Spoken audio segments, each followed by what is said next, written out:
Tapos pag-usapan namin ang midterm elections, politika. Karamihan ng pag-uusap ay politika at kaparte siya ng midterm elections.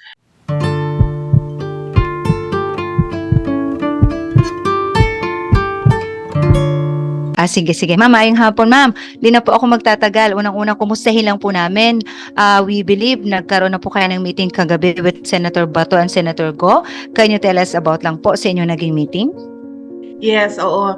Kagabi na meron kaming dinner meeting ni Senator Bongo at ni Senator Bato de la Rosa. Pinag-usapan namin unang-una yung problema ni Senator Bato de la Rosa sa ICC.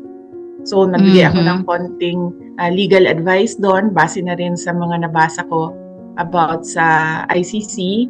Tapos, pag-usapan namin ang midterm elections, politika. Karamihan ng pag-uusap ay politika at kaparte siya ng midterm elections. Wala akong nabigay ng mga commitments sa kanila. Sinabi ko sa kanila na siguro mag-antay muna tayo ng survey ng September or October bago yung filing, bago natin pag-usapan kung anong gagawin para sa midterm elections. At ang napagkasunduan lang namin doon is paniguraduhin at i-encourage ang ating mga kababayan na paniguraduhin na malinis yung halalan ng 2025.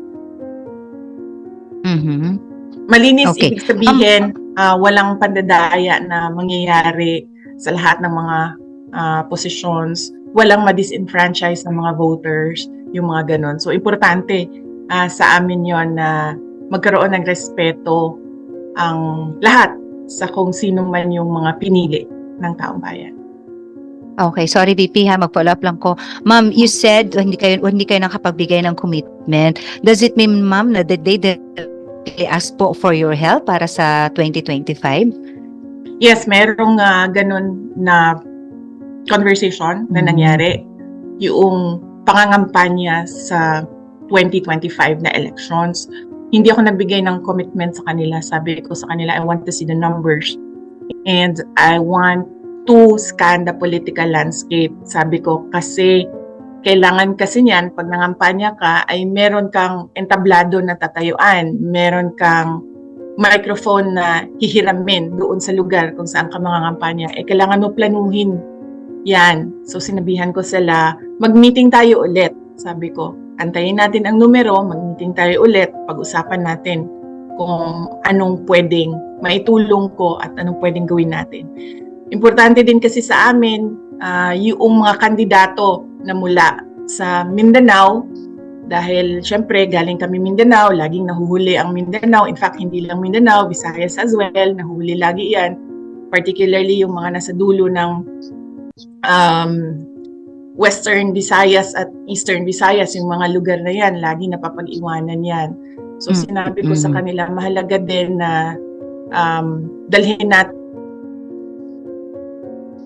istorya ng paano ang peace and development sa Visayas at Mindanao. Ma'am, sorry. SMNI, sorry kapatid, bago ko ipasa sa'yo.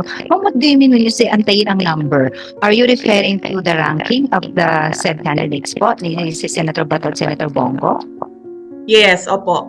Sabi ko sa kanila, antayin natin ang surveys, tapos mag-meeting tayo ulit kapag nakikita natin ang numero ng mga surveys.